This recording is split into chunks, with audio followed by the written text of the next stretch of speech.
Oi gente, tudo bem? Me chamo Eduarda, eu tô no 5º semestre, faço parte da turma do noturno e eu vim conversar com vocês hoje um pouquinho sobre a amamentação e a importância dela. Historicamente falando, o fisioterapeuta ele foi mais visto como reabilitação.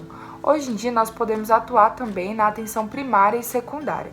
E o que mais me chamou a atenção é que no Brasil nós somos vistos como referência mundial quando se trata de aleitamento materno, registrando uma taxa de 41%. Vocês sabiam que nós estamos à frente de muitos outros países, como por exemplo os Estados Unidos, o Reino Unido e a China? Comparado a esses outros países, de 6 a 12 meses nós fomos contabilizados o dobro de amamentação do que eles. Através da Unicef foi registrado que 77 milhões de recém-nascidos, a cada dois não são amamentados em sua primeira hora de vida, causando e sendo privados de muitos nutrientes e anticorpos com contato corporal da mãe. A gravidez, o parto, o puerpério, a amamentação são fases muito marcantes, principalmente para uma mãe de primeira viagem. E ela sente vários sentimentos, como medo, angústia, dor, muito amor que ela tem para dar, conflitos, desprazer. E nesse sentido, é fundamental nós, como fisioterapeutas, conhecer a anatomia, os princípios fisiológicos da lactação, a postura, as pegas corretas. É muito bom também a gente realizar um atendimento pautado em evidências científicas atuais. É bom a gente entender também sobre a humanização do cuidado, sabe? A gente sempre está se atualizando, mostrando para eles que nós temos um aperfeiçoamento contínuo, sabe? Que nós podemos ajudá-los não só da forma de reabilitação, de prevenção, mas sim também na amamentação, no cuidado mamãe e bebê.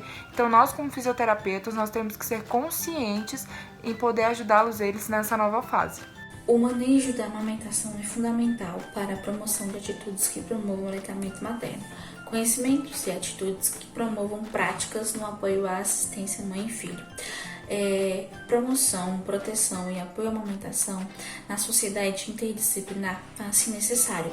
Precisamos também fornecer apoio às mães, incentivando elas com a confiança e decisões. Embora o aleitamento materno seja muito importante na saúde da mulher e da criança, sua prática ainda tem muitos obstáculos para ser derrubados.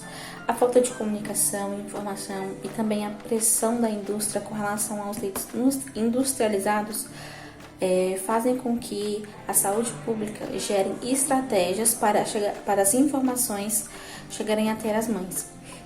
Um exemplo é a Semana Mundial de Aleitamento Materno. Temos também o Programa Mundial do Trabalhador que Amamenta. As mulheres têm direitos estabelecidos por lei, um exemplo é a licença maternidade. A OMS também faz as suas devidas orientações e a educação em saúde deve ser preconizada em todos os ciclos e etapas. Os benefícios do leite materno, eles podem reunir atributos nutricionais e esse mesmo leite ele pode mudar sua composição conforme o crescimento do bebê. Alguns dos benefícios que esse leite traz é a diminuição dos riscos de infecções na infância, desnutrição e também o índice de mortalidade. Esse leite vai auxiliar em respostas mais rápidas às vacinas e à deglutição, também acionando o sistema imunológico para a criança ter uma vida mais saudável. Ela também vai impedir doenças crônicas como a diabetes do tipo 1, doenças cardiovasculares e a obesidade, e não menos importante, proporcionar um crescimento e desenvolvimento neuropsicomotor, social e cognitivo. Para a mãe, o aleitamento materno ele vai reduzir o sangramento pós-parto e também pode diminuir riscos como câncer no ovário, na mama ou no endométrio e doenças cardiovasculares.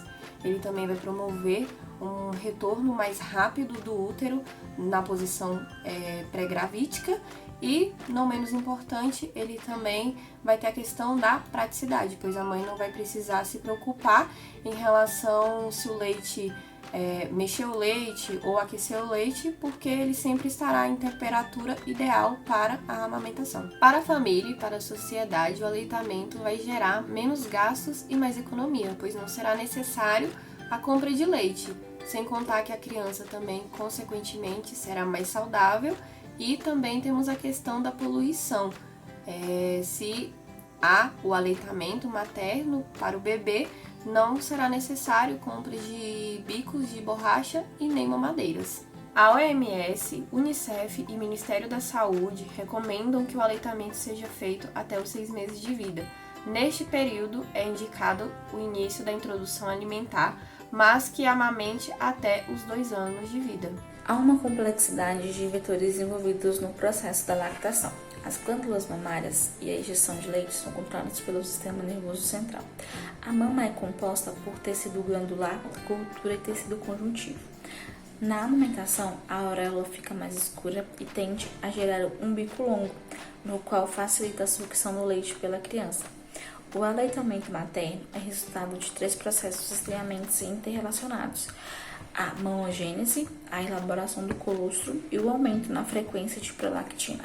O leite materno ele é composto principalmente por água, carboidrato, lipídios, proteínas, vitaminas e, em especial, anticorpos.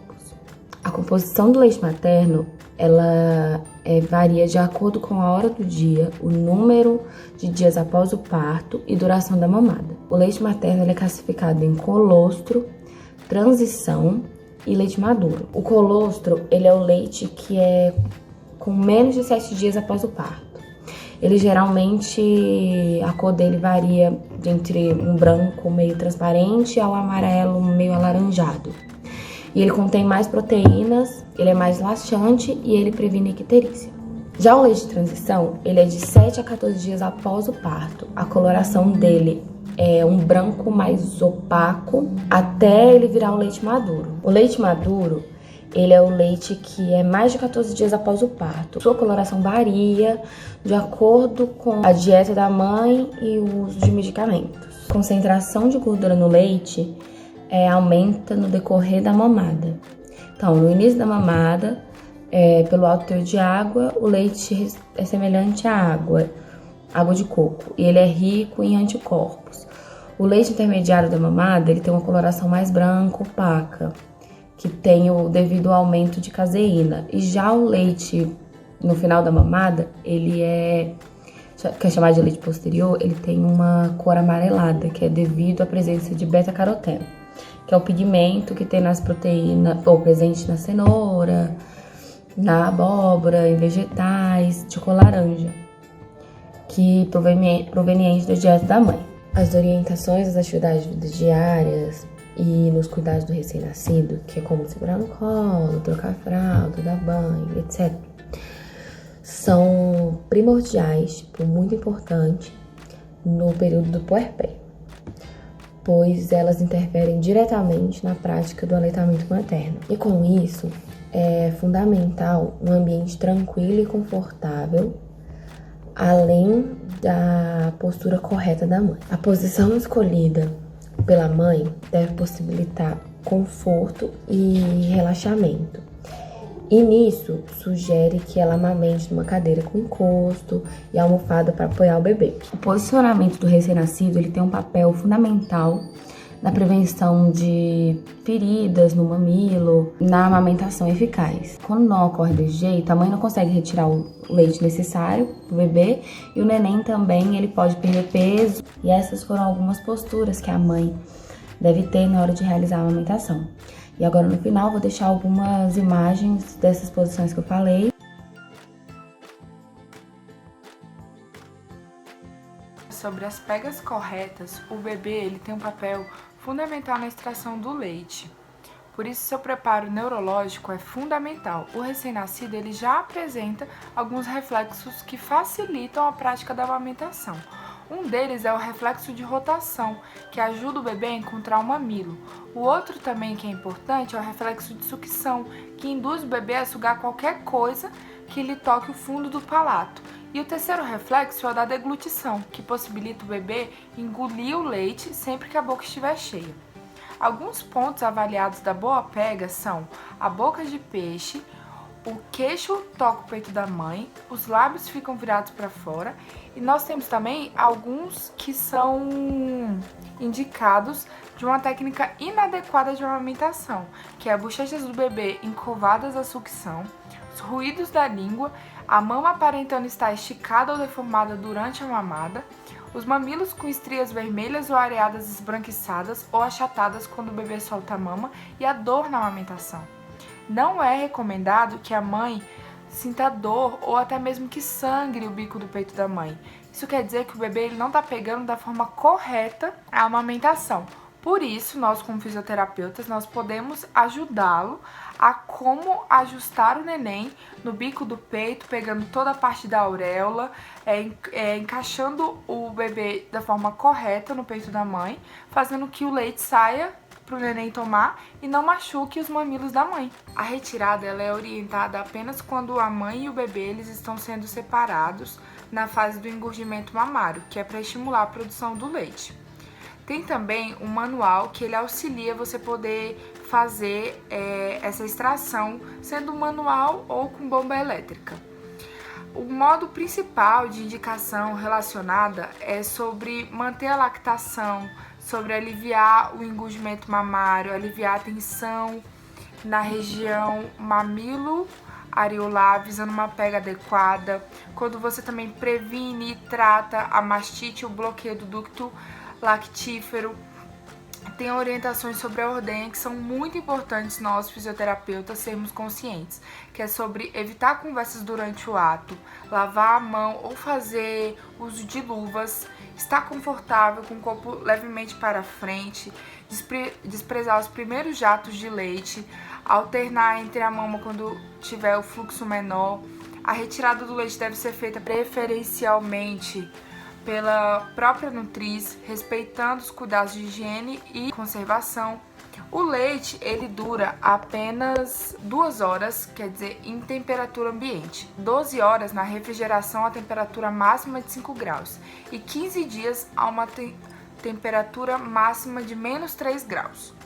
Então, sobre todos esses cuidados, nós temos que ser conscientes, nós temos que aprender e sempre estar se atualizando cada vez mais sobre a amamentação, as pegadas, como que retira, como que armazena. Isso é muito importante para nós como fisioterapeutas. Quando o aleitamento materno é preciso ser interrompido, seja de forma temporária ou permanente, o melhor método é a alimentação no copinho.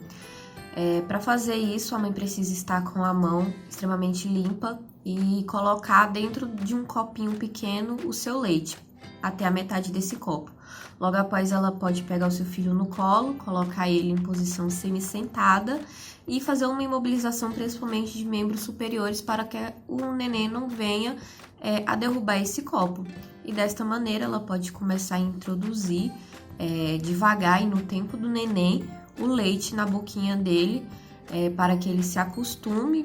Veja que, mesmo que é de um modo diferente, ainda é o alimento dele. Nas atividades físicas e exercícios físicos no aleitamento materno, geralmente as mulheres começam a praticar no pós-parto, mas devemos ficar atento em relação aos hábitos diários delas, que podem ser como o tabagismo, o consumo de álcool, a história obstétrica delas e também os tipos de exercícios, se são leve ou intenso. Os exercícios leves, eles não trazem alteração no sabor do leite, mas já os exercícios intensos, eles podem vir com uma certa alteração do nível de ácido lactíneo. O pH, ele não se altera, ele continua o mesmo, mas pode haver essa mudança em relação ao sabor.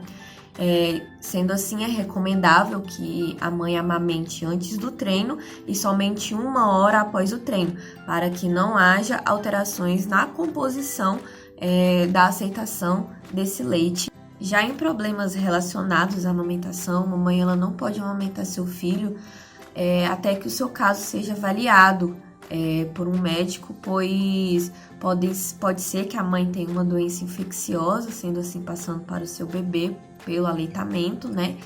E também mães que façam uso de medicamentos imprescindíveis. Alguns dos exemplos em relação a isso são os mamilos dolorosos, a moniálise, que é uma infecção bem comum no aleitamento materno, a mastite também, o abscesso também é bem comum, um bebê que ele não consegue sugar também direito, é um dos fatores mais comuns que tem, e mães que também são portadoras do HIV. E é muito importante todas as mães seguirem as recomendações dos médicos, pois uma vez que a gente não segue o protocolo, o nosso quadro clínico, não só nosso, mas como de um bebê que pode ter pego uma infecção ou uma doença como HIV, podem se agravar consecutivamente. No desmame, o pai tem que ser um suporte para que não haja um desmame precoce, pois já existem fatores externos que podem prejudicar mais ainda, como por exemplo, o leite fraco, a falta de experiência materna, interferências familiares e até mesmo a solidão. O segredo para ocorrer um desmame bem-sucedido é a relação de amamentação entre a mãe e o seu filho. Quando essa relação ocorre da maneira devidamente correta, o neném começa a procurar menos a mãe durante o dia e assim ocorre o desmame gradual, como deve ser feito. Tendo em vista toda a explicação no decorrer do nosso trabalho, podemos concluir que o aleitamento materno é essencial tanto na vida de uma mãe quanto na vida do seu bebê.